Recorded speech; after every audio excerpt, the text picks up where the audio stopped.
All right, welcome to The Explainer. Today, we're diving straight into the road to the road, specifically your complete step-by-step guide to navigating the driver's license transfer process when moving to the great state of Minnesota. Are you planning a move to the land of 10,000 lakes and wondering how to drive legally there?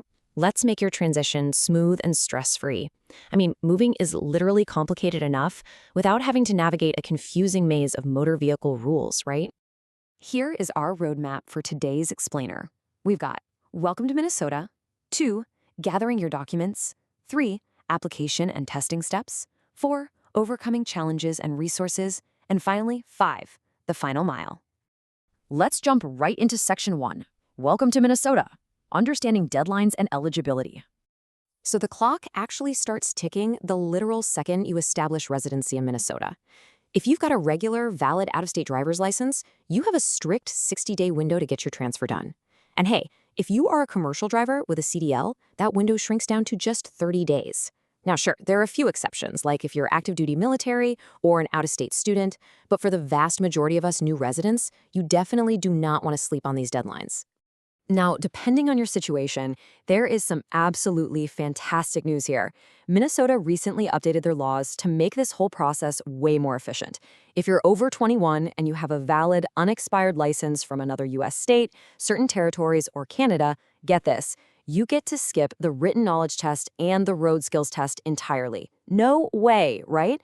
You literally only need to pass a simple vision check. However, it's not all sunshine.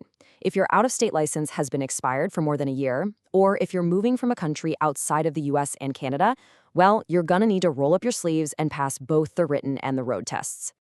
Moving right along to Section 2, gathering your documents, what to pack for the DVS. Okay, preparation is absolutely everything here. Gathering the right paperwork is usually where people stumble, and honestly, nobody wants to be turned away after waiting forever in a DVS line. If you're going for a real ID, which does require more documentation than just a standard license, you've got to bring some specific stuff in person. You need one original document proving your identity, date of birth, and legal presence in the US. You also need to know your social security number. And this is totally crucial, you need 2 separate documents proving your current Minnesota residency. Think an electric bill and a tax return. Oh, and if you want an enhanced ID, just be prepared for a quick interview questionnaire and an extra $15 fee. Now, if your current name is different from what's printed on your primary identity document, maybe because of marriage or a court order, you'll need what the Driver and Vehicle Services, or DVS, calls a List B document. This is just required to prove your full legal name, basically establishing a super clear paper trail for any name changes. Next up, we have List C, which outlines exactly what documents are acceptable for proving your social security number. Now, a standard license might just let you recite the number from memory, but Real ID or enhanced applications, they usually require physical proof. We're talking an original social security card, a W-2 form, or maybe a computer-printed pay stub that has your full number on it. Getting these documents organized and making sure they are originals, not photocopies, is honestly your secret weapon for a totally seamless visit. All right, Section 3, Application and Testing Steps, Navigating the Route. So let's talk about the actual workflow here. The DVS has highly modernized this whole process to save you some serious time. Step 1. Pre-apply online at drive.mn.gov. By just filling out your information ahead of time, you drastically reduce your wait at the counter. Step 2. Schedule an appointment online. Wait times can vary wildly depending on staffing at different locations, so locking in a time is super highly recommended. And Step 3, visit your local office with your original, unlaminated documents to take your vision test, pay your fees, and finalize that application. Easy peasy. Now, a frequent point of confusion for a lot of new residents is the dual fee structure. It's essentially a 2-part cost.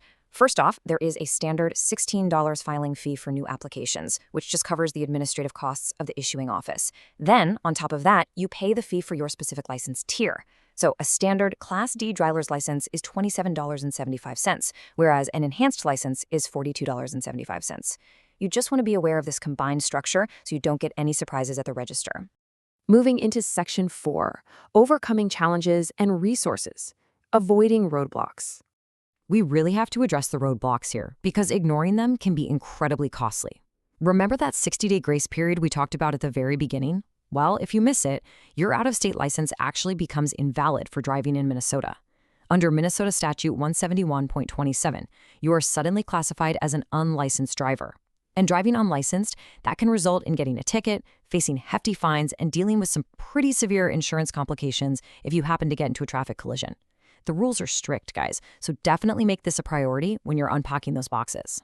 So how do we guarantee your paperwork doesn't just get rejected right there at the counter? Just follow these success tips. First, always bring original, unlaminated documents. Seriously, a laminated social security card will absolutely be rejected.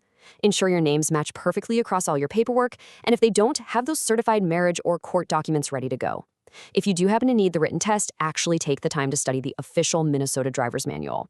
And finally, utilize the online tools at drive.mn.gov to double-check your specific document requirements before you even leave the house. And finally, Section 5, the final mile, summary, and disclaimers. As we wrap up this roadmap, please keep this important disclaimer in mind. This explainer is for informational purposes only. State laws, fee schedules, and documentation requirements can and definitely do change. You should always verify the most up-to-date details, specific forms, and local office hours directly with Minnesota's official driver and vehicle services website before taking any action. So, are you ready to confidently hit the roads of Minnesota, armed with the right documents, an understanding of that crucial 60-day timeline, and knowing exactly what fees to expect? You are completely empowered to handle this transfer seamlessly. Keep this information handy and go get that appointment scheduled.